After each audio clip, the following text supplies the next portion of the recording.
अगर आप भी लेना चाहते हैं देश दुनिया की तमाम जानकारी तो आज ही सब्सक्राइब करें हमारे चैनल को। साथ ही नीचे दिए बेल आइकन को जरूर दबाएं ताकि हर अपडेट आप तक पहुंच सके। नमस्कार, आप सभी का स्वागत है।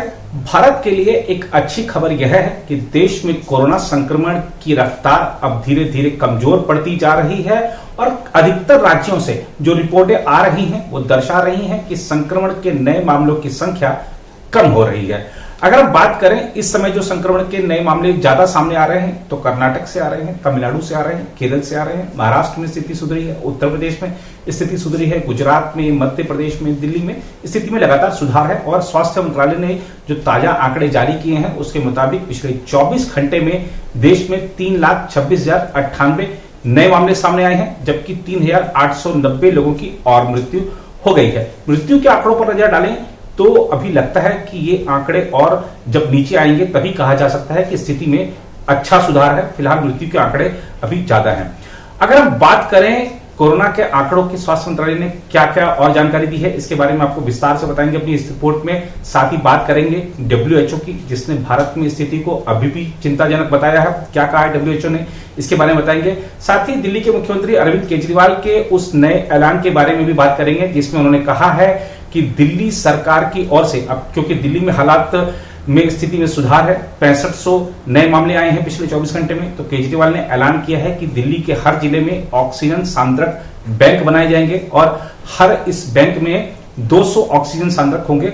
अगर किसी को जरूरत पड़ती है तो उनकी टीम 2 घंटे में वहां पर ऑक्सीजन पहुंचाएगी। तो क्या कहा है उन्होंने अपने इस ऐलान में और क्या बड़ी बातें कही, इसको आपको विस्तार से बताएंगे। लेकिन सबसे पहले बात करते हैं स्वास्थ्य मंत्रालय के ताजा आंकड़ों की। देश में एक दिन में 3,26,098 लोगों में कोरोना वायरस संक्रमण की पुष्टि होने के बाद कोविड-19 के मामले बढ़कर 2,43,72,907 हो गए हैं, जबकि 3,890 और मरीजों की मृत्यु होने के बाद मृतक संख्या बढ़कर 2,66,207 हो गई है।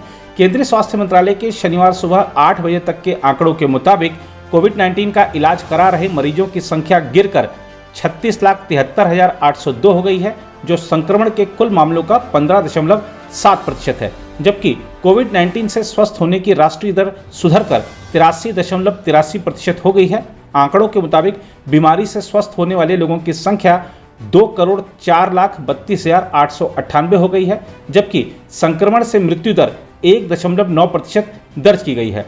पिछले 24 घंटे में जिन 3,890 लोगों की मृत्यु हुई है उनमें से महाराष्ट्र में 695, कर्नाटक में 373, उत्तर प्रदेश में 311, दिल्ली में 289, तमिलनाडु में 288, उत्तराखंड में 181, पंजाब में 180, छत्तीसगढ़ में 172, हरियाणा में 164, राजस्थान में 155, पश्चिम बंगाल में 136 और गुजरात में 104 लोगों की मौत हुई है। उधर विश्व स्वास्थ्य संगठन के प्रमुख टेड्रोस अधनोम घेब्रेयेसस ने कहा है कि भारत की कोविड-19 स्थिति चिंतित कर रही है, जहां कई राज्यों में संक्रमण के चिंतित करने वाली संख्या के मामले आ रहे हैं। अस्पतालों में लोग भर्ती हो रहे हैं और मौतें हो रही हैं। उन्होंने चेतावनी देते हुए कहा कि महामारी का दूसरा साल दुनिया के लिए पहले साल के मुकाबले अधिक घातक होगा। घेब्रेयेसस ने कहा कि WHO कोविड-19 के बढ़ते मामलों से निपटने में भारत की मदद कर रहा है और हजारों की संख्या में ऑक्सीजन सांद्रक, अस्थायी और चल अस्पतालों के लिए टेंट, मास्क और अन्य चिकित्सा सामग्री की आपूर्ति कर रहा है। विश्व निकाय के महानिदेशक ने दैनिक मीडिया संवाद में कहा, भारत की स्थिति चिंताजनक बनी हुई है। कई राज्यों में चिंतित करने के स्तर तक मामले, अस्पताल में भर्ती होने वाले की संख्या और मौतों की संख्या बढ़ रही है। उन्होंने कहा, हम सभी साझेदारों को धन्यवाद देते हैं जो भारत की मदद कर रहे हैं। इस बीच दिल्ली के मुख्यमंत्री अरविंद केजरीवाल ने बताया है कि दिल्ली में बीते 24 घंटों में कोविड-19 के 6500 नए मामले सामने आए और संक्रमण दर घटकर 11% हो गई है। मुख्यमंत्री अरविंद केजरीवाल ने राजधानी में हर जिले में ऑक्सीजन सांद्रक बैंक बनाने का भी ऐलान किया। उन्होंने बताया कि प्रत्येक बैंक में 200 ऑक्सीजन सांद्रक होंगे। आइए डालते हैं एक नज़र मुख्यमंत्री केजरीवाल के बड़े ऐलानों पर। सबको नमस्कार। आज कोरोना के केस और भी कम आए हैं। पिछले 24 घंटों में 6,500 केस आए हैं। कल 8,500 केस आए थे, आज 6,500 केस आए हैं। पिछले 24 घंटों में संक्रमण दर और भी कम हो गई है, 11%। कल ये 12% थी, आज 11% है। तो दिल्ली में धीरे धीरे कोरोना कम हो रहा है।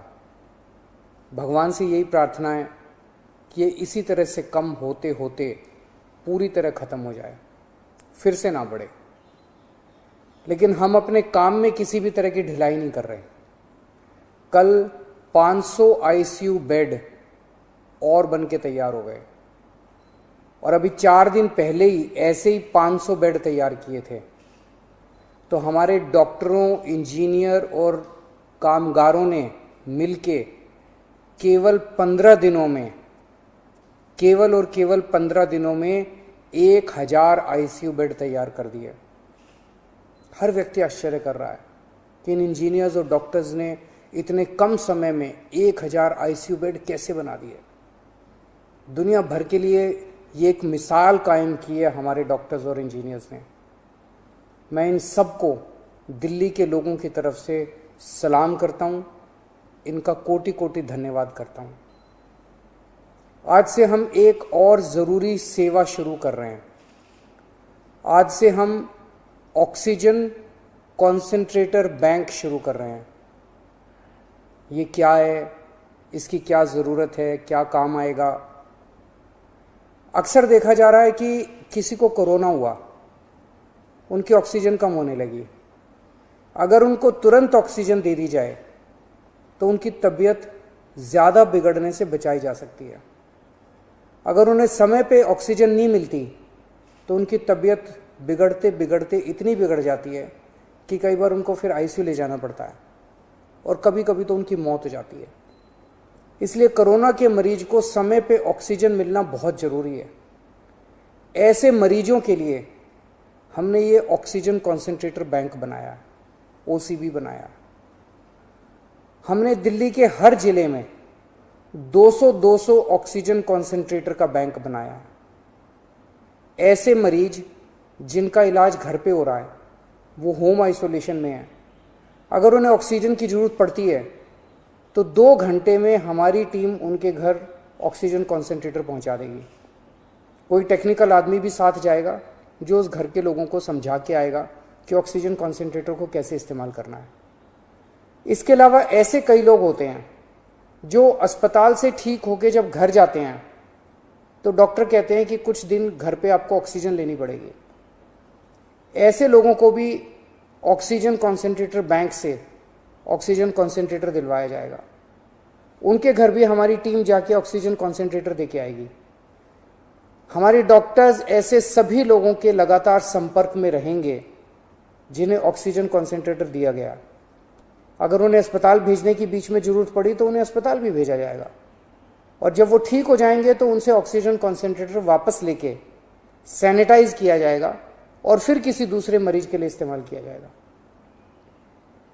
अगर किसी व्यक्ति को कोरोना है लेकिन वो किसी कारणवश हमारे होम आइसोलेशन का हिस्सा नहीं है तो आप 1031 पे फ़ोन करके हमारे होम आइसोलेशन का हिस्सा बन सकते हैं और ऑक्सीजन कॉन्सेंट्रेटर की मांग कर सकते हैं।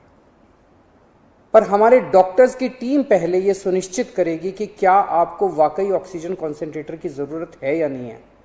अगर डॉक्टर्स की टीम कहती है तो आपके घर ऑक्सीजन कॉन्सेंट्रेटर भिजवाया जाएगा। ओला फाउंडेशन और गिव इंडिया ऑक्सीजन कॉन्सेंट्रेटर को हर घर तक पहुंचाने में हमारा सहयोग कर रहे हैं। उनके सहयोग के लिए हम उनके बहुत बहुत आभारी हैं। इतनी बड़ी आपदा से हम सब मिलके ही पार पा सकते हैं, अकेले नहीं हो सकता।